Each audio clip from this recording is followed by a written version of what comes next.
ये सेशन जाने वाला है। मैं गुजारिश करूंगा अपनी सहयोगी मनिंदर को कि वो मंच पर आएं इस सेशन को कंडक्ट करने के लिए। साथ ही साथ मैं गुजारिश करूंगा बीबी परमजीत कौर गुलशन जी को, एक्स एमपी हैं, वो भी मंच पर आए।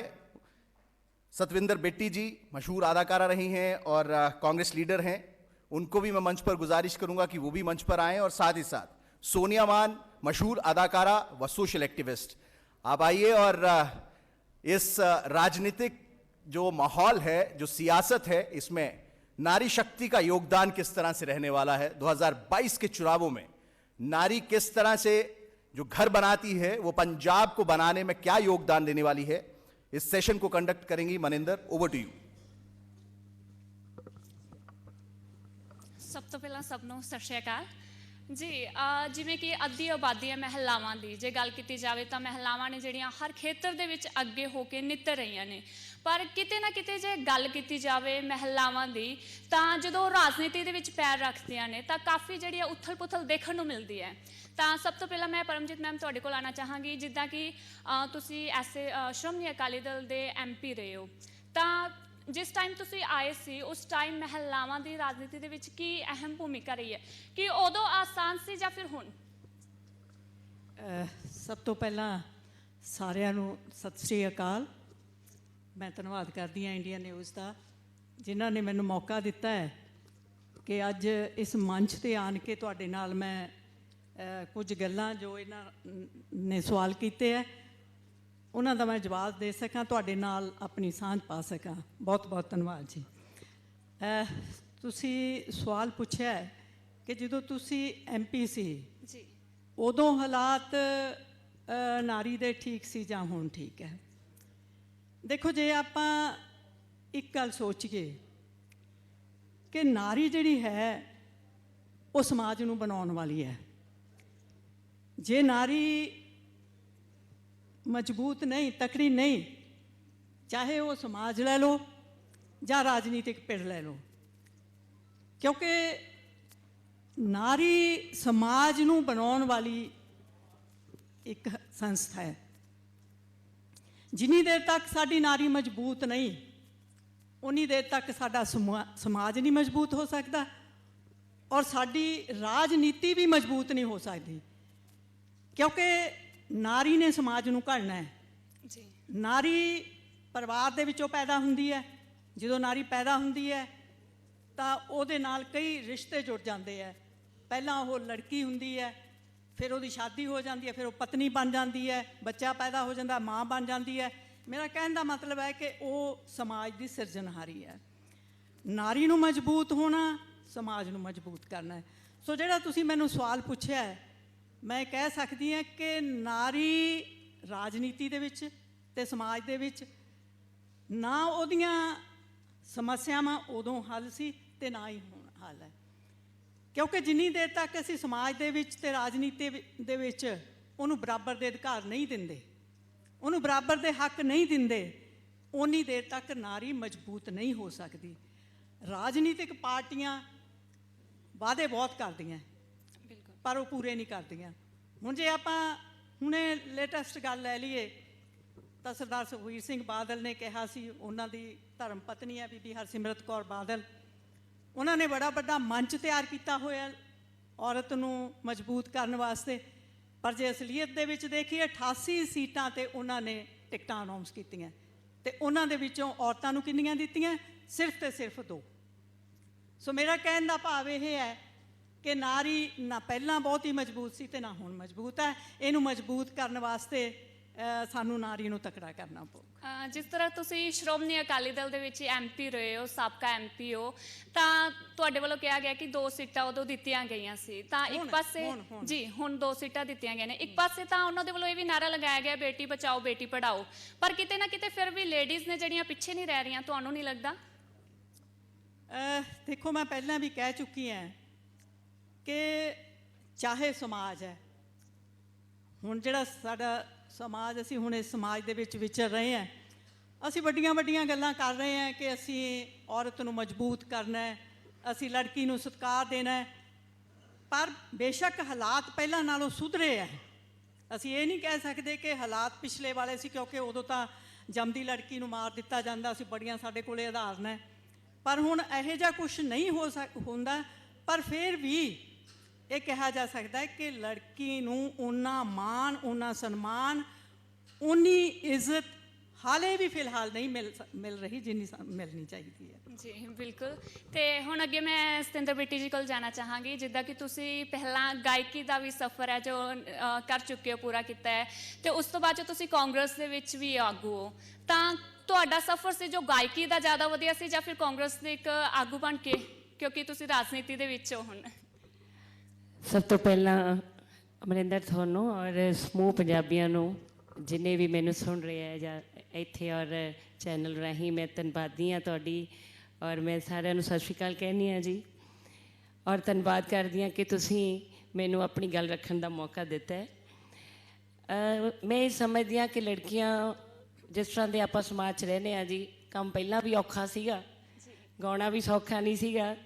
ਕਿਤੇ ਪਿੰਡ ਪਿੰਡ ਇੰਨੇ ਲੋਕਾਂ 'ਚ ਲੱਖਾਂ ਬੰਦਾ ਤੁਸੀਂ ਜਾਣਦੇ ਹੋ ਔਰ ਪਬਲਿਕ ਨੂੰ ਸਾਹਮਣੇ ਫੇਸ ਕਰਦੇ ਹੋ, ਹੈ ਜੀ, ਉਹ ਵੀ ਬੜਾ ਮੁਸ਼ਕਿਲ ਹੁੰਦਾ ਹੈ ਕਿ ਹਰ ਬੰਦਾ ਆਪਣੇ ਮੂਡ 'ਚ ਤੁਹਾਨੂੰ ਗੱਲ ਕਹਿ ਦਿੰਦਾ ਹੈ।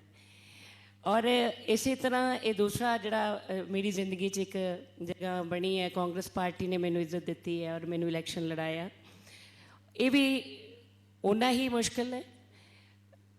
ਔਰ ਮੈਂ ਸਮਝਦੀ ਹਾਂ ਕਿ ਲੜਕੀਆਂ ਨੂੰ, ਕਿਉਂਕਿ ਅਸੀਂ ਪੰਜਾਬੀ ਲੋਕ, ਮੈਂ ਪੰਜਾਬ ਦੀ ਗੱਲ ਤਾਂ ਕਰਦੀ ਹਾਂ, ਪੰਜਾਬ 'ਚ ਹੀ ਰਹਿੰਦੇ ਹਾਂ, ਆਪਾਂ ਗੱਲਾਂ ਕਰਾਂਗੇ ਕਿ ਇਹਦੇ 'ਚ ਵੀ ਜ਼ਲੀਲ ਜ਼ਿਆਦਾ ਕੀਤਾ ਜਾਂਦਾ ਹੈ ਕਿ ਸਿਆਸਤ ਹੈ ਅਤੇ ਜ਼ਲੀਲ ਹੋਣਾ, ਔਰ ਇਸੇ ਕਰਕੇ ਸ਼ਾਇਦ ਲੜਕੀਆਂ ਘੱਟ ਆਉਂਦੀਆਂ ਨੇ ਕਿ ਇਹ ਕੀਤਾ ਜਾਂਦਾ ਹੈ। ਇਹ ਜ਼ਿਆਦਾ ਮੁਸ਼ਕਿਲ ਕੰਮ ਹੈ। ਸਟੇਜ ਤਾਂ ਫਿਰ ਸਾਡੇ ਹੀ ਕੰਟਰੋਲ 'ਚ ਹੁੰਦੀ ਸੀਗੀ ਕਿ ਅਸੀਂ ਆਪਣਾ ਗੀਤ ਵੀ ਚੇਂਜ ਕਰ ਦਿੰਦੇ ਸੀਗੇ, ਹੈ ਜੀ। ਚਲੋ ਲੋਕਾਂ ਦਾ ਮੂਡ ਦੇਖ ਕੇ ਵੀ ਇਹੋ ਜਿਹਾ ਸੁਣਨਾ ਚਾਹੁੰਦੇ ਨੇ, ਅਸੀਂ ਉੱਧਰ ਨੂੰ ਘੁਮਾ ਦਿੰਦੇ ਸੀ। ਪਰ ਸਿਆਸਤ ਐ ਜੀ, ਹੁਣ ਸਿਆਸਤ ਤਾਂ ਦੂਜੇ ਵੱਲ ਦੇਖਣਾ ਪੈਂਦਾ ਵੀ ਇਹਦਾ ਮੂਡ ਕਿੱਦਾਂ ਦਾ। ਅੱਜ ਸਤਿ ਸ਼੍ਰੀ ਅਕਾਲ ਮੰਨੂਗਾ ਸਾਡਾ ਬੰਦਾ ਜਿਹੜਾ ਕੋਈ ਸਾਨੂੰ ਮਿਲਣਾ ਹੈ, ਉਹ ਕਿਸੇ ਪੋਸਟ 'ਤੇ, ਮਤਲਬ ਔਖਾ ਕੰਮ ਹੈਗਾ ਲੜਕੀਆਂ ਲਈ। ਸ਼ਾਇਦ ਤਾਂ ਹੀ ਮੈਨੂੰ ਤਾਂ ਇਹ ਲੱਗਦਾ ਕਿ ਸਹੀ ਲੜਕੀਆਂ ਆਉਣਾ ਹੀ ਨਹੀਂ ਚਾਹੁੰਦੀਆਂ। ਸੋ ਇਹਨੂੰ ਹੈ ਸ਼ਾਇਦ ਇਹਦੇ 'ਚ ਪ੍ਰੋਬਲਮ ਹੈ ਕਿ ਜਿੰਨੇ ਵੀ ਸਾਡੀ ਲੀਡਰਸ਼ਿਪ ਹੁਣ ਤੱਕ ਆਉਂਦੀ ਰਹੀ ਹੈ, ਗੱਲਾਂ ਬਹੁਤ ਹੁੰਦੀਆਂ ਨੇ ਕਹਿਣ ਦੀਆਂ, ਪਰ ਬੜਾ ਇਹ ਡਿਫੀਕਲਟ ਹੈ। ਔਰ ਮੈਨੂੰ ਲੱਗਦਾ ਕਿ ਮੇਰਾ ਤਜਰਬਾ ਬੜਾ ਵੱਡਾ ਸੀ 25-30 ਸਾਲ ਦਾ, ਕਿ ਮੈਂ ਲੋਕਾਂ 'ਚ ਜਾਂਦੀ ਸੀ, ਇਸ ਕਰਕੇ ਅੱਜ ਵੀ ਮੈਂ ਤੁਹਾਡੇ 'ਚ ਬੈਠੀ ਹਾਂ। ਨਹੀਂ ਤਾਂ ਭਜਾਉਣ ਨੂੰ ਬਹੁਤ ਜ਼ੋਰ ਲਾਇਆ ਜਾਂਦਾ ਵੀ ਕੁੜੀਆਂ ਨੂੰ ਭਜਾ ਦਿਓ, ਕਿਉਂਕਿ ਅਸੀਂ ਲੋਕ, ਮੈਨੂੰ ਲੱਗਦਾ ਕਿ ਕੁੜੀਆਂ ਸਿਆਸੀ ਨਹੀਂ ਹੁੰਦੀਆਂ ਜ਼ਿਆਦਾ, ਅਸੀਂ ਸੇਵਾ ਭਾਵਨਾ ਨਾਲ ਜੁੜੀਆਂ ਹੁੰਦੀਆਂ। ਖਾਸ ਕਰਕੇ ਅਸੀਂ ਪੰਜਾਬਣਾ, ਸਾਨੂੰ ਫਿਕਰ ਹੁੰਦਾ ਆਪਣੇ ਭਰਾ ਦਾ, ਹਾਂਜੀ, ਆਪਣੇ ਪਿਤਾ ਦਾ। ਅਸੀਂ ਤਾਂ ਉਸ ਤਰ੍ਹਾਂ ਕੰਮ ਕਰਦੇ ਹਾਂ। ਮੈਂ ਜੋ ਕੀਤਾ, ਮੈਨੂੰ ਲੱਗਦਾ ਮੈਂ ਤਾਂ ਸਵੇਰੇ 9 ਵਜੇ ਘਰੋਂ ਨਿਕਲ ਜਾਂਦੀ ਸੀ, ਕਿਸੇ ਦਾ ਫੋਨ ਆਉਂਦਾ ਵੀ ਦੀਦੀ ਸਾਡੀ ਪ੍ਰੋਬਲਮ ਹੈ, ਸਾਡੇ ਇਲਾਕੇ ਦੀ ਆਹ ਗਲੀਆਂ ਦੀ ਜਾਂ ਸੀਵਰੇਜ ਦੀ ਜੋ ਵੀ ਪ੍ਰੋਬਲਮਸ ਲੋਕਾਂ 'ਚ ਆਪਾਂ, ਅਤੇ ਮੈਂ ਕਿਹਾ ਚੰਗਾ ਵੀਰੇ ਮੈਂ ਆਉਣੀ ਹਾਂ। ਸੋ ਉੱਥੇ ਜਾ ਕੇ ਅਸੀਂ ਦੇਖਣਾ। ਔਰ ਮੈਨੂੰ ਪਰਸਨਲੀ ਲੱਗਦਾ ਸੀ ਕਿ ਆਫਿਸਰਸ ਨੂੰ ਜੇ ਕੋਈ ਗ੍ਰਾਂਟਸ ਆਉਂਦੀਆਂ ਨੇ ਤਾਂ ਉਹਨਾਂ ਨੂੰ ਦੱਸ ਪਾਵਾਂ ਕਿ ਭਾਈ ਇੱਥੇ ਪੈਸਾ ਲੱਗਣਾ, ਇੱਥੇ ਲਾਓ, ਹੈ ਜੀ। ਅਤੇ ਤਾਂ ਹੀ ਮਤਲਬ ਤੁਸੀਂ ਇਸ ਤਰ੍ਹਾਂ, ਅਸੀਂ ਇੱਕ ਜੋਬ ਵਾਂਗੂ ਕਰਦੇ ਹਾਂ, ਧੀਆਂ ਸੇਵਾ ਵਾਂਗੂ ਕਰਦੀਆਂ ਨੇ। ਪਰ ਜਿਹੜੀ ਪੋਲੀਟਿਕਸ ਹੈ ਉਹ ਹੋਰ ਤਰ੍ਹਾਂ ਚੱਲਦੀ ਹੈ, ਕਿਉਂਕਿ ਹਰ ਸਾਈਡ ਤੇ ਕਿਹਾ ਜਾਂਦਾ ਹੈ ਕਿ ਜੋ ਔਰਤ ਹੈ, ਜੋ ਲੇਡੀਜ਼ ਹੈ, ਉਸ ਨੂੰ ਅਸੀਂ ਅੱਗੇ ਲੈ ਕੇ ਆਵਾਂਗੇ। ਪਰ ਤੁਹਾਨੂੰ ਨਹੀਂ ਲੱਗਦਾ ਕਿ ਗੱਲਾਂ-ਗੱਲਾਂ 'ਚ ਸਿਰਫ ਔਰਤਾਂ ਨੂੰ ਅੱਗੇ ਲੈ ਕੇ ਆਇਆ ਜਾਂਦਾ ਹੈ? ਹੁਣ ਜਿੱਦਾਂ ਕਿ ਆਪਾਂ ਜੇ ਅਰਵਿੰਦ ਕੇਜਰੀਵਾਲ ਦੇ ਮੁੱਖ ਮੰਤਰੀ ਦੀ ਗੱਲ ਕੀਤੀ ਜਾਵੇ ਤਾਂ 1000 ਰੁਪਏ ਪ੍ਰਤੀ ਮਹੀਨਾ ਦੇਣ ਦਾ ਐਲਾਨ ਕੀਤਾ ਹੈ ਜੇਕਰ ਉਹਨਾਂ ਦੀ ਸਰਕਾਰ ਆਉਂਦੀ ਹੈ। ਤਾਂ ਇੱਥੇ ਜਿਸ ਤਰ੍ਹਾਂ ਉਹਨਾਂ ਵੱਲੋਂ ਐਲਾਨ ਕੀਤਾ ਹੈ, ਮੈਂ ਨਹੀਂ ਕਹਿ ਰਹੀ, ਕਿਉਂਕਿ ਜਿੱਦਾਂ ਧਰਨੇ ਤੇ ਲੇਡੀਜ਼ ਬੈਠੀਆਂ ਹੋਈਆਂ ਨੇ, ਉਹਨਾਂ ਦੇ ਵੱਲੋਂ ਕਿਹਾ ਜਾ ਰਿਹਾ ਕਿ ਜੋ ਇਹ ਐਲਾਨ ਕੀਤਾ ਹੈ ਉਸ ਤੋਂ ਬੈਟਰ ਹੈ ਕਿ ਰੋਜ਼ਗਾਰ ਹੈ ਸਾਨੂੰ ਉਹ ਦਿੱਤਾ ਜਾਵੇ ਤਾਂ ਜੋ ਅਸੀਂ ਆਪਣਾ ਕਮਾ ਕੇ ਖੁਦ ਖਾ ਸਕੀਏ। ਤਾਂ ਲੇਡੀਜ਼ ਨੂੰ ਇੱਕ ਤਰ੍ਹਾਂ ਦਾ ਪਿੱਛੇ ਹੀ ਕਰ ਰਹੇ ਨੇ ਵੀ ਤੁਸੀਂ ਆ ਜਿਵੇਂ ਪਿੱਛੇ ਜੇ 1000 ਰੁਪਏ ਦੀ ਗੱਲ ਹੋਈ, ਤੁਸੀਂ ਕੰਮ ਲਿਆਓ, ਕੁੜੀਆਂ ਨੂੰ ਕੰਮ ਦਿਓ, ਲਿਆਓ ਪੋਲੀਟਿਕਸ। ਮੈਂ ਕਹਿੰਦੀ ਹਾਂ ਪਤਾ ਲੱਗ ਜੂਗਾ ਕਿਸ ਤਰ੍ਹਾਂ ਪੰਜਾਬ ਵਧੀਆ ਬਣਦਾ। ਕੁੜੀਆਂ ਕੰਮ ਕਰਕੇ ਦਿਖਾਉਣਗੀਆਂ, ਇੰਨੀਆਂ ਇੰਟੈਲੀਜੈਂਟ ਸਾਡੀਆਂ ਬੱਚੀਆਂ ਨੇ, ਤੁਸੀਂ ਕਹਿੰਦੇ ਮੈਂ 1000 ਰੁਪਏ ਦੇ ਦੂੰਗਾ। ਸੋ ਇਸ ਤਰ੍ਹਾਂ ਮੈਨੂੰ ਇਹ ਲੱਗਦਾ ਕਿ ਸਾਰੀਆਂ ਇਹ ਸਿਆਸਤ ਹੀ ਕੀਤੀ ਜਾਂਦੀ ਹੈ। ਪਰ ਜੇ ਖਾਸ ਤੌਰ 'ਤੇ ਜੇ ਵਾਕਈ, ਮੈਂ ਇੱਕ ਪ੍ਰੋਗਰਾਮ ਕਰਾਇਆ ਸੀ, ਇੱਕ ਗੀਤ ਵੀ ਬਣਾਇਆ ਸੀ ਕਿ ਧੀਆਂ ਦੇ ਹੱਥ ਡੋਰ ਦਿਓ ਜੇ ਸਿਸਟਮ ਨੂੰ ਸਿੱਧਾ ਕਰਨਾ, ਧੀਆਂ ਦੇ ਹੱਥ ਡੋਰ ਦਿਓ, ਠੱਗਾਂ ਅਤੇ ਚੋਰਾਂ ਨੂੰ ਹੁਣ ਨਾ ਮੌਕੇ ਹੋਣ ਦਿਓ। ਕਿਉਂ ਮੈਨੂੰ ਇਹ ਲੱਗਦਾ ਹੈ ਕਿ ਅਸਲ ਸੇਵਾ ਹੀ ਕੁੜੀਆਂ ਕਰਦੀਆਂ ਨੇ। ਜੇ ਵਾਕਈ ਆਪਾਂ ਦੇਸ਼ ਨੂੰ ਅੱਛਾ ਬਣਾਉਣਾ ਤਾਂ ਦੇ ਕੇ ਦੇਖੋ ਚਾਬੀ, ਅਸੀਂ ਧੀਆਂ ਫੱਟੇ ਚੱਕਦੀਆਂ, ਪਤਾ ਲੱਗੂ ਅਸਲੀ ਸਫਾਈ ਕੁੜੀਆਂ ਕਰਦੀਆਂ। ਅਸਲੀ ਸਫਾਈ ਕੁੜੀਆਂ, ਉਹਨੂੰ ਸਾਨੂੰ ਫਿਕਰ ਹੈ ਮੇਰਾ ਬੱਚਾ ਹੈ, ਮੈਨੂੰ ਫਿਕਰ ਹੁੰਦਾ ਅੱਜ ਇਹਨੇ ਆਪਣਾ ਜੋ ਵੀ ਸਕੂਲ ਦਾ ਕੰਮ ਕੀਤਾ ਹੈ, ਇਹਦੀ ਸਿਹਤ ਠੀਕ ਹੈ, ਇਹਨੇ ਡਾਕਟਰ ਨੂੰ ਦਿਖਾਉਣ ਦੀ ਲੋੜ ਤਾਂ ਨਹੀਂ ਹੈ, ਅਸੀਂ ਫਿਕਰਮੰਦ ਹੁੰਦੇ ਹਾਂ। ਸੋ ਮੈਂ ਚਾਹੁੰਦੀ ਹਾਂ ਕਿ ਵੱਧ ਤੋਂ ਵੱਧ ਕੁੜੀਆਂ ਆਉਣ, ਪਰ ਮੁਸ਼ਕਲ ਕੰਮ ਹੈ, ਇਹ 'ਚ ਜ਼ਲੀਲ ਵੀ ਹੋਣਾ ਪੈਣਾ, ਬੜੀ ਦਲੇਰੀ ਨਾਲ ਇਹਨੂੰ ਕਰਨਾ ਪੈਣਾ। ਸੋ ਇਸ ਤਰ੍ਹਾਂ ਦਾ ਜੋ ਮੇਰਾ ਤਜਰਬਾ ਮੈਂ ਤੁਹਾਨੂੰ ਦੱਸ ਰਹੀ ਹਾਂ ਜੀ। ਜਿੱਦਾਂ ਤੁਸੀਂ ਕਿਹਾ ਕਿ ਜੋ ਲੇਡੀਜ਼ ਨੇ ਰਾਜਨੀਤੀ ਦੇ ਵਿੱਚ ਆਉਣ, ਕਿਉਂਕਿ ਅਗਰ ਰਾਜਨੀਤੀ ਦੇ ਵਿੱਚ ਆਉਂਦੇ ਨੇ, ਕਿਉਂਕਿ ਕੋਈ ਵੀ ਆਪਾਂ ਮਹਿਕਮਾ ਲਗਾ ਲਈਏ ਜਿੱਥੇ ਵੀ ਲੇਡੀਜ਼ ਆਉਂਦੀਆਂ ਨੇ, ਕਿਤੇ ਨਾ ਕਿਤੋਂ ਪੰਜਾਬੀ 'ਚ ਜੇ ਬੋਲਿਆ ਜਾਏ ਲੱਤਾਂ ਨੇ ਜਿਹੜੀਆਂ ਖਿੱਚੀਆਂ ਜਾਂਦੀਆਂ ਨੇ ਕਿ ਤੂੰ ਇੱਕ ਔਰਤ ਹੈ, ਤੂੰ ਇੱਕ ਕੁੜੀ ਹੈ, ਆਪਣੀ ਹੱਦ ਦੇ ਵਿੱਚ ਹੀ ਰਹਿਣਾ ਆ। ਤੁਸੀਂ ਜੋ ਤੁਹਾਡਾ ਇੱਕ ਕੰਮ ਹੈ ਸਿਰਫ ਤੁਸੀਂ ਉੱਥੋਂ ਤੱਕ ਹੀ ਸੀਮਿਤ ਰਹਿਣਾ, ਇਸ ਤੋਂ ਜ਼ਿਆਦਾ ਕੰਮ ਨਹੀਂ ਕਰਨਾ। ਟਾਈਮਿੰਗ ਸਭ ਤੋਂ ਇੱਕ ਇੰਪੋਰਟੈਂਟ ਚੀਜ਼ ਹੈ। ਇੱਕੋ ਹੀ ਤਰੀਕਾ ਹੈ ਅਮਰਿੰਦਰ ਜੀ, ਜੇ ਕੁੜੀਆਂ ਹੀ ਇਕੱਠੀਆਂ ਹੋ ਜਾਣ, ਇੱਕ ਦੂਜੇ ਨੂੰ ਮੈਂ ਕਹਿੰਦੀ ਸਪੋਰਟ ਕਰ ਦੇਣ, ਤਾਂ ਵੀ ਗੱਲ ਬਣ ਜਾਊਗੀ।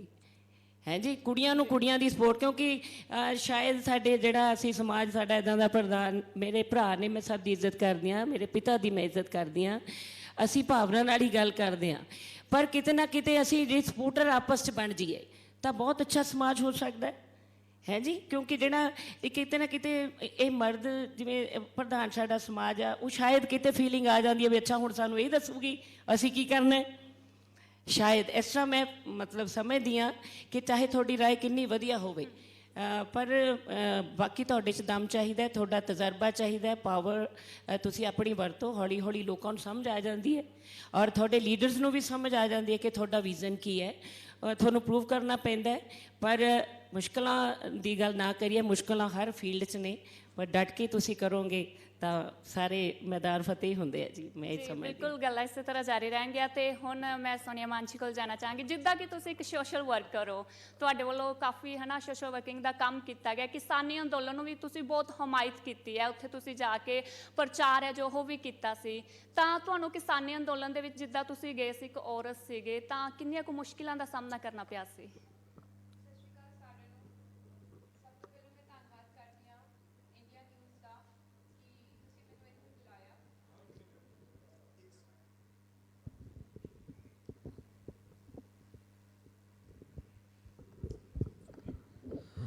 ਸਭ ਤੋਂ ਪਹਿਲਾਂ ਮੈਂ ਧੰਨਵਾਦ ਕਰਦੀ ਹਾਂ ਇੰਡੀਆ ਨਿਊਜ਼ ਦਾ ਕਿ ਤੁਸੀਂ ਇੰਨਾ ਮਾਣ ਬਖਸ਼ਿਆ ਧੀਆਂ ਨੂੰ, ਤੁਸੀਂ ਇੰਨੀ ਇੰਪੋਰਟੈਂਸ ਦਿੱਤੀ ਔਰ ਇੱਕ ਸਪੈਸ਼ਲ ਸੈਸ਼ਨ ਰੱਖਿਆ ਸਾਡੇ ਵਾਸਤੇ।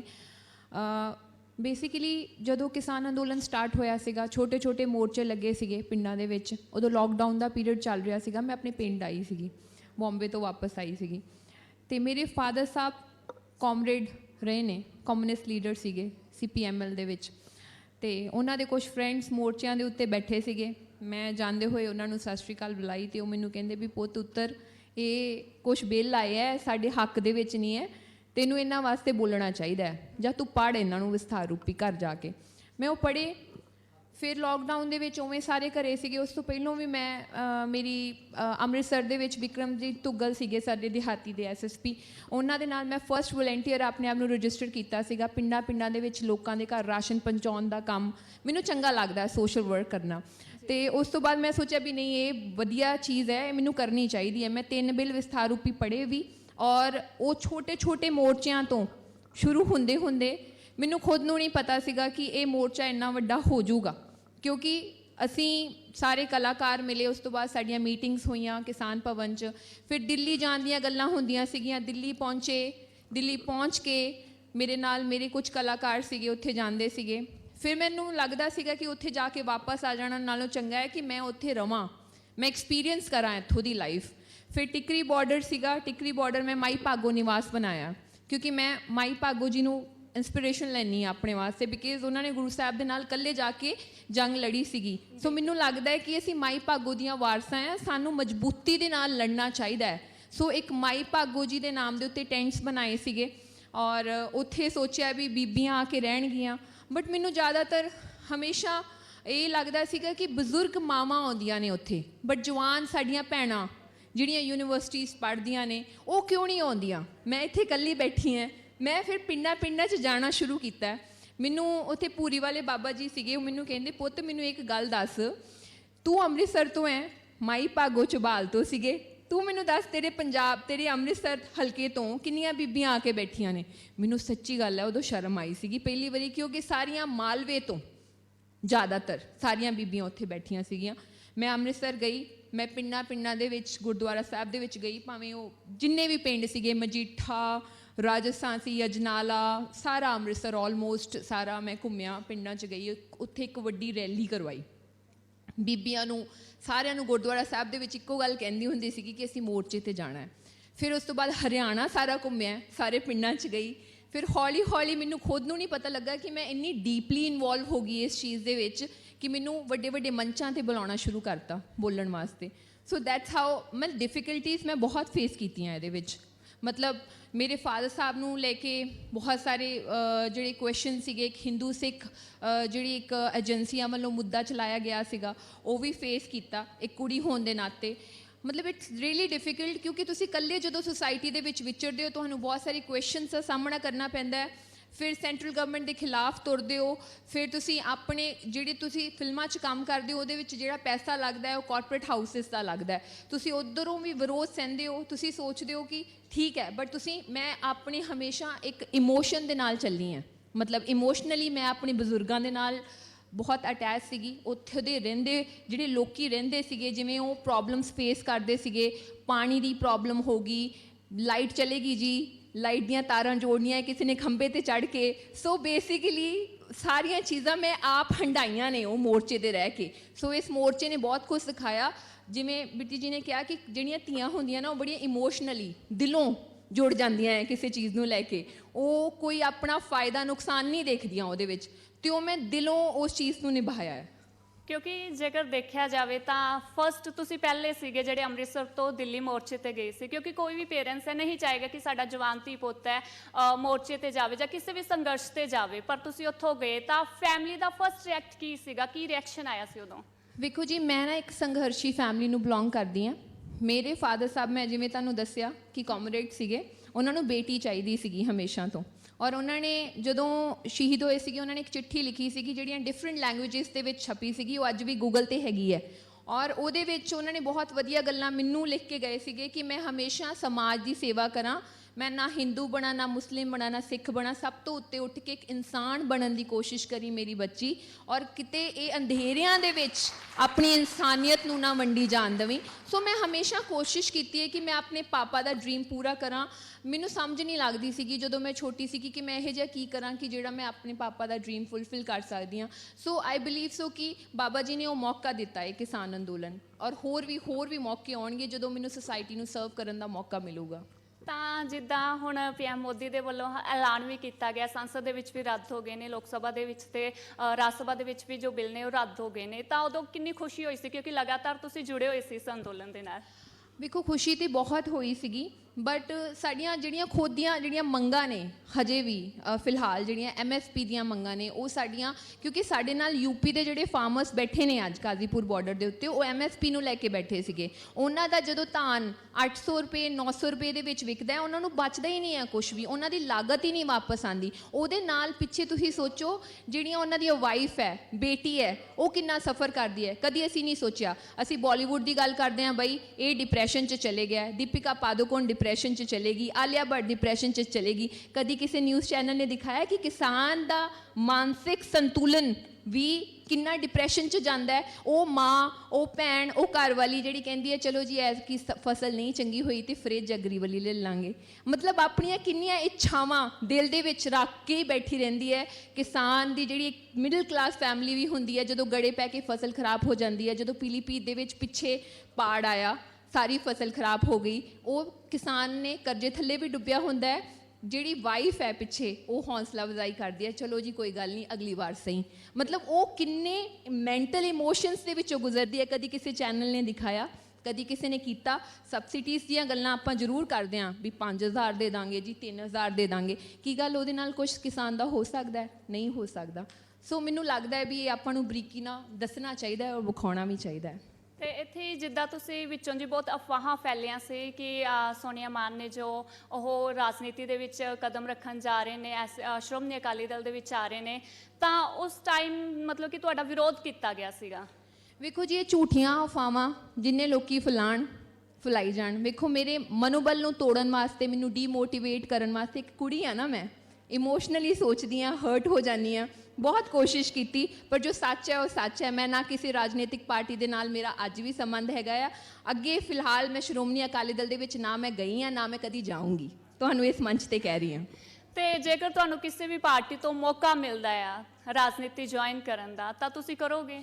ਵੇਖੋ ਮੇਰੇ ਫਾਦਰ ਦੀ ਸੋਚ ਹੈ ਲੈਫਟਿਸਟ, ਮੈਂ ਕਾਮਰੇਡ ਪਰਿਵਾਰ ਨੂੰ ਬਿਲੋਂਗ ਕਰਦੀ ਹਾਂ। ਮੇਰੀ ਇੱਕ ਜਿਹੜੀ ਸੋਚ ਹੈ, ਵਿਚਾਰਧਾਰਾ ਹੈ, ਜਿਵੇਂ ਮੈਂ ਤੁਹਾਨੂੰ ਕਿਹਾ, ਨਾ ਮੈਂ ਹਿੰਦੂ ਬਣਾ, ਨਾ ਮੁਸਲਿਮ ਬਣਾ, ਨਾ ਸਿੱਖ ਬਣਾ, ਸਭ ਤੋਂ ਉੱਤੇ ਉੱਠ ਕੇ ਇੱਕ ਇਨਸਾਨ ਬਣਨ ਦੀ ਕੋਸ਼ਿਸ਼ ਕਰਾਂ, ਜਿਹੜੀ ਉਸ ਆਈਡੀਓਲੋਜੀ ਦੇ ਨਾਲ ਮੈਚ ਖਾਂਦੀ ਹੋਈ ਜਿਹੜੀ ਪਾਰਟੀ ਹੋਊਗੀ, ਜੇ ਮੈਨੂੰ ਸੇਵਾ ਦਾ ਮੌਕਾ ਦਊਗੀ ਜ਼ਰੂਰ ਕਰੂੰਗੀ। ਜੀ, ਤੇ ਇੱਥੇ ਸਤਿੰਦਰ ਬੇਟੀ ਜੀ ਤੁਹਾਡੇ ਕੋਲ ਆਉਣਾ ਚਾਹਾਂਗੀ। ਹਾਂਜੀ। ਜਿੱਦਾਂ ਕਿ ਤੁਸੀਂ ਕਾਂਗਰਸ ਆਗੂ ਹੋ, ਤਾਂ ਅਗਰ ਤੁਹਾਨੂੰ ਬਾਏ ਦਾ ਵੇ ਅਗਰ ਤੁਹਾਨੂੰ ਮੁੱਖ ਮੰਤਰੀ ਦਾ ਚਿਹਰਾ ਦਿੱਤਾ ਜਾਂਦਾ ਹੈ ਤਾਂ ਔਰਤਾਂ ਲਈ ਤੁਸੀਂ ਕੀ ਕਰੋਗੇ? ਮੈਂ ਤਾਂ ਫੱਟੇ ਚੱਕ ਦੂੰਗੀ ਜੀ। ਮੈਂ, ਕਿਉਂਕਿ ਅਸਲ 'ਚ ਜਿਹੜੀ ਪੰਜਾਬੀ ਧੀ ਹੈ ਉਹ ਦੁਨੀਆ ਦੇਖੂਗੀ ਕਿ ਪੰਜਾਬੀ ਧੀ ਕੀ ਹੈ ਔਰ ਪੰਜਾਬ ਕੀ ਹੈ। ਹੁਣੇ ਪਹਿਲਾਂ ਮੈਂ ਜਦੋਂ ਆਈ ਹਾਂ ਜੀ, ਇੱਥੇ ਚੱਲ ਰਹੀ ਸੀ ਗੱਲਬਾਤ, ਸੈਂਟਰ ਦੀਆਂ ਬੜੀਆਂ ਗੱਲਾਂ ਚੱਲੀਆਂ, ਕਹਿੰਦੇ ਐਂ ਕਰਨਾ ਕਿਸਾਨ ਨਹੀਂ ਸਮਝ ਪਾਏ। ਮੈਂ ਕਿਹਾ ਸਾਡਾ ਭਲਾ ਅਸੀਂ ਨਹੀਂ ਸਮਝ ਪਾਏ ਹੈ ਜੀ?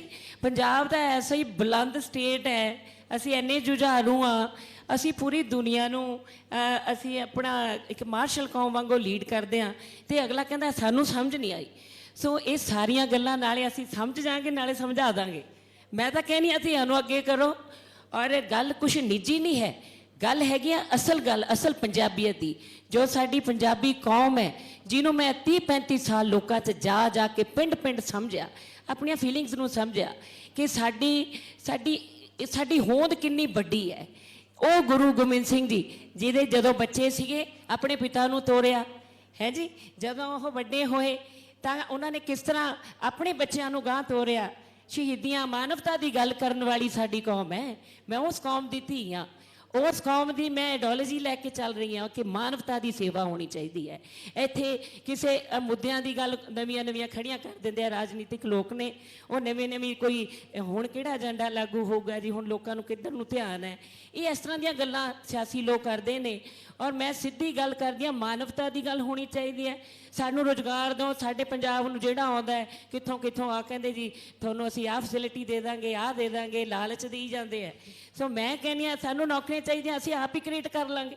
ਪੰਜਾਬ 'ਚ ਇੰਟਰਫੇਰੈਂਸ ਹੈ ਸੈਂਟਰ ਦੀ, ਜੋ ਮੈਂ ਸਮਝਦੀ ਹਾਂ। ਇਹ ਕਹਿੰਦੇ ਸਾਨੂੰ ਇਹ ਤਾਂ ਸ਼ੁਰੂ ਤੋਂ ਇੰਟਰਫੇਅਰ ਕਰਦੇ ਰਹੇ ਨੇ, ਇਹ ਹਰ ਸਾਡੇ ਮੁੱਦੇ 'ਚ ਇੰਟਰਫੇਅਰ ਕਰਦੇ ਨੇ। ਹੁਣ ਖੇਤੀ 'ਚ ਵੀ ਇਹਨਾਂ ਨੇ ਕਰ ਲਿਆ ਵੀ ਕਰੋਨਾ 'ਚ ਤਾਂ ਕਿਸਾਨ ਹੀ ਸੀਗੇ ਜਿਹੜੇ ਆਪ ਵੀ ਖਾ ਕੇ ਰੋਟੀ, ਤੇ ਸਾਰੀ ਮੈਂ ਲੁਧਿਆਣੇ ਰਹਿੰਦੀ ਹਾਂ ਜੀ, ਇੰਨੀ ਸਾਡੇ ਉੱਥੇ ਪ੍ਰਵਾਸੀ ਭਾਈਚਾਰਾ, ਗੁੱਜਰ ਭਾਈਚਾਰਾ, ਪਤਾ ਨਹੀਂ ਕਿਹੜਾ ਭਾਈਚਾਰਾ ਸਾਡੇ ਲੁਧਿਆਣੇ 'ਚ ਰਹਿੰਦਾ, ਜਿਹਨੂੰ ਕਿਸਾਨਾਂ ਨੇ ਸਾਂਭਿਆ। ਔਰ ਇਹ ਕਹਿੰਦੇ ਸਾਨੂੰ ਸਮਝ ਨਹੀਂ ਹੈਗੀ, ਅਸੀਂ ਤਾਂ ਆਪੇ ਹੀ ਬਹੁਤ ਕੁਝ ਕਰ ਲਾਂਗੇ। ਪੰਜਾਬ 'ਚ ਜੇ ਸੈਂਟਰ ਦੀ ਇੰਟਰਫੇਰੈਂਸ ਬੰਦ ਹੋ ਜੇ, ਮੈਂ ਕਹਿੰਦੀ ਹਾਂ ਪੰਜਾਬ ਦੁਨੀਆ 'ਚ ਇੱਕ ਮਿਸਾਲ ਬਣ ਜੇ। ਅਸੀਂ ਤਾਂ ਭੋਲੇ ਲੋਕ ਹਾਂ, ਅਸੀਂ ਤਾਂ ਜਿਹੜਾ ਮੈਂ ਇਹ ਸਮਝਦੀ ਹਾਂ ਕਿ ਜਿਹੜੇ ਅਸੀਂ ਪੰਜਾਬੀ ਹਾਂ, ਅਸੀਂ ਆਪਣੀ ਗੱਲ ਨਹੀਂ ਸਮਝਾ ਪਾਉਂਦੇ, ਲੜ ਪੈਂਦੇ ਹਾਂ, ਅਸੀਂ ਤਲਵਾਰ ਹੀ ਚੱਕੀ ਫਿਰੀ ਜਾਂਦੇ ਹਾਂ। ਅਸੀਂ ਜਿਹੜਾ ਕੋਈ ਗੱਲਬਾਤ ਕਰਨ ਲੱਗਦਾ ਉਹਨੂੰ ਛੇਤੀ ਅਸੀਂ ਗੱਦਾਰ ਵੀ ਐਲਾਨ ਕਰ ਦਿੰਦੀ ਵੀ ਇਹ ਤਾਂ ਗੱਲ ਕਰਨ ਲੱਗ ਗਿਆ ਸੈਂਟਰ ਨਾਲ ਜਾਂ ਦੂਸਰੀਆਂ ਗੱਲਾਂ ਨਾਲ। ਸੋ ਮੈਂ ਸਮਝਦੀ ਹਾਂ ਕਿ ਜੇ ਸਹੀ ਤਰੀਕੇ ਨਾਲ ਸਾਨੂੰ ਅਗਵਾਈ ਤਾਂ ਮਿਲਦੀ ਨਹੀਂ, ਅਸੀਂ ਤਾਂ ਛੇਤੀ ਲੜਨ ਨੂੰ ਤਿਆਰ ਰਹਿੰਦੇ ਹਾਂ। ਪਰ ਜੇ ਅਸੀਂ ਇਕੱਠੇ ਹੋ ਕੇ ਜੇਕਰ ਕੌਮ ਦਾ ਸੰਗਠਨ ਹੋ ਜਾਵੇ, ਤਾਕਤ ਕਿਉਂ ਨਾ ਦੂਣ ਸਵਾਈ ਹੋਵੇ। ਜੇ ਮਾਤਾ ਸੁੰਦਰੀ ਜੀ ਦਿੱਲੀ 'ਚ ਬਹਿ ਕੇ ਪੂਰਾ ਸਿੱਖ ਰਾਜ ਚਲਾ ਸਕਦੇ ਹਾਂ, ਅਸੀਂ ਧੀਆਂ ਕਿਉਂ ਨਹੀਂ ਚਲਾ ਸਕਦੀਆਂ? ਮੈਂ ਤਾਂ ਕਹਿੰਦੀ ਅੱਜ ਦੇ ਹਾਲਾਤਾਂ ਦੀ ਲੋੜ ਹੀ ਧੀਆਂ, ਕਿਉਂਕਿ ਚੰਗੀ ਗੱਲ ਹੈ ਸਾਨੂੰ ਸਿਆਸਤ ਨਹੀਂ ਆਉਂਦੀ, ਅਸੀਂ ਆਪਣੇ ਵਿਰਸੇ ਲਈ ਲੜਾਂਗੇ, ਅਸੀਂ ਆਪਣੇ ਲੋਕਾਂ ਲਈ ਲੜਾਂਗੇ, ਅਸੀਂ ਪੰਜਾਬੀਅਤ ਲਈ ਲੜਾਂਗੇ। ਜਿਹੜੀ ਪੰਜਾਬੀਅਤ ਸਾਡੀ ਖਤਮ ਹੁੰਦੀ ਜਾਂਦੀ ਹੈ। ਮੈਂ ਤਾਂ ਸਾਡੇ ਜਿਹੜਾ ਭਾਈਚਾਰਾ ਹੈ ਜੀ ਉੱਥੇ ਪ੍ਰਵਾਸੀ, ਜਦੋਂ ਉਹਨਾਂ ਨੂੰ ਮਿਲਣ ਜਾਂਦੀ ਹਾਂ, ਜਿਹੜੇ ਸਾਡੇ ਹੁਣ ਉੱਥੇ ਪੰਜਾਬੀ ਬਣ ਚੁੱਕੇ ਆ, ਮੈਂ ਉਹਨਾਂ ਨੂੰ ਕਹਿੰਦੀ ਹਾਂ ਵੀ ਤੁਸੀਂ ਬਹੁਤ ਜ਼ਿਆਦਾ ਹੁਣ ਸਾਡੇ ਪੰਜਾਬ ਦਾ ਹਿੱਸਾ ਬਣ ਚੁੱਕੇ, ਇੱਥੇ ਹੀ ਰਹਿੰਦੇ ਹੋ, ਇੱਥੇ ਹੀ ਕੰਮ ਕਰਦੇ ਹੋ ਫੈਕਟਰੀਆਂ 'ਚ, ਪਰ ਸੋਚੋ ਵੀ ਪੰਜਾਬੀਆਂ ਵਾਂਗੂ, ਤੁਹਾਨੂੰ ਸੋਚਣਾ ਪਊਗਾ ਸਾਡੇ ਵਾਂਗੂ ਕਿ ਅਸੀਂ ਕਿਹੜੀ ਭਾਵਨਾ ਨਾਲ ਜੁੜ ਕੇ ਕੰਮ ਕਰ ਰਹੇ ਹਾਂ। ਸੋ ਬਹੁਤ ਐਸੇ ਲੋਕ ਨੇ ਮੇਰੇ ਪ੍ਰਵਾਸੀ ਭਰਾ ਜਿਹੜੇ ਅੱਜ ਸਮਝਦੇ ਹੈ ਕਿ ਸਾਡੀ ਜਿਹੜੀ ਸੋਚ ਆ ਉਹ ਮਾਨਵਤਾ ਲਈ ਹੈ, ਅਸੀਂ ਕੰਮ ਕਰਨਾ ਹੈ, ਅਸੀਂ ਜੋਸ਼ ਨਾਲ ਆਪਣੀ ਜ਼ਿੰਦਗੀ ਅਣਖ ਨਾਲ ਜਿਉਣੀ ਹੈ। ਅਣਖ ਦੀ ਕੌਣ ਗੱਲ ਕਰਦਾ? ਜਿਹੜੀ ਅਣਖ 'ਚ ਪੰਜਾਬ ਵਸਦਾ ਹੈ, ਸਾਨੂੰ ਤਾਂ ਮੰਗਤੇ ਬਣਨ ਲਾਤਾ। ਮੈਂ ਕਹਿੰਦੀ ਹਾਂ ਮੇਰਾ ਪੰਜਾਬ ਅਣਖ ਨਾਲ ਜੀਏ, ਅਸੀਂ ਤਾਂ ਇੰਨੇ ਸਮਰੱਥ ਹਾਂ। ਮੈਂ ਦੇਖੋ ਕੱਲ ਟੋਰਾਂਟੋ ਦੀ ਇੱਕ ਮੂਵੀ ਦੇਖ ਰਹੀ ਸੀ ਜੀ, ਜਿਹਦੇ 'ਚ ਜਿੱਧਰ ਦੇਖਦੇ ਸੀ ਪੰਜਾਬੀ ਦਿਖ ਰਹੇ ਸੀ, ਉਹ ਬੰਦਾ ਕਹਿੰਦਾ ਮੈਨੂੰ ਤਾਂ ਗੋਰਾ ਨਹੀਂ ਕੋਈ ਦਿਖਦਾ, ਮੈਨੂੰ ਲੱਗਦਾ ਮੈਂ ਪੰਜਾਬ 'ਚ ਘੁੰਮਦਾ। ਇਹ ਹੈ ਪੰਜਾਬੀਅਤ, ਇਹ ਹੈ ਸਾਡੀ ਕੌਮ। ਸੋ ਮੈਂ ਚਾਹੁੰਦੀ ਹਾਂ ਕਿ ਪੰਜਾਬੀਅਤ ਅੱਗੇ ਵਧੇ, ਸਾਡਾ ਜਿਹੜਾ ਗੁਰੂ ਸਾਹਿਬਾਨ ਦਾ ਦਿੱਤਾ ਫਲਸਫਾ ਉਹ ਅੱਗੇ ਵਧੇ, ਨਾ ਕਿ ਰਾਜਨੀਤੀ 'ਚ ਅਸੀਂ ਉਲਝੀਏ। ਜਿਹੜੀ ਕਿ ਸੈਂਟਰ ਵੀ ਜਿੰਨਾ ਕਿ ਮੈਨੂੰ ਸਮਝ ਆਈ ਆ ਕੰਮ ਕਰਕੇ ਕਿ ਐਸੀਆਂ ਨਵੀਆਂ ਸਕੀਮਾਂ ਆਉਂਦੀਆਂ ਸੈਂਟਰ 'ਚੋਂ ਜਿਹੜੇ ਕਿ ਸਾਡੇ 'ਤੇ ਆ ਕੇ ਲਾਗੂ ਕਰ ਦਿੰਦੇ ਆ। ਪੰਜਾਬ ਦੇ ਫੈਸਲੇ ਪੰਜਾਬੀ ਲੋਕ ਲੈਣ, ਉਹ ਖਾਸ ਕਰਕੇ ਧੀਆਂ ਲੈਣ। ਮੈਂ ਇਹ ਸਮਝਦੀ ਹਾਂ ਕਿ ਸਾਨੂੰ ਕੋਈ ਲਾਲਚ ਨਹੀਂ ਦੇ ਸਕਦਾ। ਕੀ ਲਾਲਚ ਦੇ ਦੂਗਾ? ਦੁਨੀਆ, ਪੰਜਾਬ ਤਾਂ ਸਭ ਨੂੰ ਵੰਡਦਾ ਫਿਰਦਾ ਹੈ ਜੀ। ਆ ਜਿਹੜੇ ਜਿਨ੍ਹਾਂ ਨੂੰ ਇਹਨਾਂ ਨੇ ਸੜਕਾਂ ਤੇ ਰੋਲਤਾ, ਉਹ ਤਾਂ ਸਾਰੀ ਦੁਨੀਆ ਦਾ ਅੰਨਦਾਤਾ ਹੈ। ਸੋ ਇਸ ਤਰ੍ਹਾਂ ਮੈਂ ਸਮਝਦੀ ਹਾਂ ਕਿ ਪੰਜਾਬੀਅਤ ਦੀ ਗੱਲ ਹੋਣੀ ਚਾਹੀਦੀ ਹੈ, ਔਰ ਜੇ ਧੀਆਂ ਨੂੰ ਮੌਕੇ ਮਿਲਣਗੇ ਅਸੀਂ ਪੰਜਾਬੀਅਤ ਦੀ ਗੱਲ ਕਰਾਂਗੇ। ਜੀ ਬਿਲਕੁਲ, ਜੇਕਰ ਪੰਜਾਬੀਅਤ ਦੀ ਗੱਲ ਕੀਤੀ ਜਾਵੇ ਤਾਂ ਧੀਆਂ ਨੂੰ ਮੌਕੇ ਦਿੱਤੇ ਜਾਣ ਤਾਂ ਮੈਨੂੰ ਨਹੀਂ ਲੱਗਦਾ ਕਿ ਕੋਈ ਵੀ ਕੁੜੀ ਹੈ, ਵੈਸੇ ਤਾਂ ਹਰ ਕੋਈ ਹੈ ਜੋ ਹਰ ਖੇਤਰ ਦੇ ਵਿੱਚ ਕੁੜੀਆਂ ਨੇ ਜੋ ਅੱਗੇ ਮੱਲਾਂ ਮਾਰੀਆਂ ਨੇ, ਪਰ ਕਿਤੇ ਨਾ ਕਿਤੇ ਫਿਰ ਵੀ ਕੁੜੀਆਂ ਆਪਣੇ ਘਰ ਦੇ ਵਿੱਚ ਕਈ ਨੇ ਜੋ ਬੈਠੀਆਂ ਹੋਈਆਂ ਨੇ। ਪਰ ਸਾਡੇ ਸਾਹਮਣੇ ਕੁਝ ਅਜਿਹੀਆਂ ਸ਼ਖਸੀਅਤਾਂ ਨੇ ਜੋ ਅੱਜ ਵੀ ਰਾਜਨੀਤੀ ਦੇ ਵਿੱਚ ਉਤਰ ਰਹੀਆਂ ਨੇ, ਅੱਜ ਵੀ ਕਈ ਜੋ ਕੰਮ ਨੇ ਉਹ ਕਰ ਰਹੀਆਂ ਨੇ। ਤੇ ਤੁਸੀਂ ਇੱਥੇ ਆਏ, ਆਪਣੇ ਕੀਮਤੀ ਟਾਈਮ ਦੇ ਵਿੱਚੋਂ ਟਾਈਮ ਕੱਢਿਆ, ਬਹੁਤ ਧੰਨਵਾਦ ਤੁਹਾਡਾ ਸਭ ਦਾ। Thank you so thank much. You. बहुत बहुत धन्यवाद परमजीत मैम, सतविंदर जी और सोनिया जी। ये तमाम जो चर्चाएं हैं, ये चर्चाएं सीधे सीधे पंजाब से जुड़ी हुई हैं, उस हर घर से जुड़ी हैं जो कि पंजाब से सरोकार रखता है। और ऐसे में ये चर्चाएं जो हैं, ये सवाल और जवाबों का दौर जो है, इससे कई चीज़ें, कई तरह के जवाब हमें मिलते हैं, क्योंकि अब गेंद जनता के पाले में है और लोकतंत्र में जनता सर्वोपरि होती है। ऐसे में समय है चुनावों का, दरवाजे पर आएंगे नेता, हाथ जोड़ेंगे, आपसे वोट की अपील करेंगे। लेकिन ये जो चर्चाएं हैं, इसमें से जो चंक निकल कर आता है, जो चीजें निकल कर आती हैं, उन पर आप जब वो आपके दरवाजे पर आए तो सवाल जरूर पूछिएगा। वक्त हो चला एक ब्रेक का, कहीं मत जाइएगा, खबरों का सिलसिला जारी है इंडिया न्यूज पर।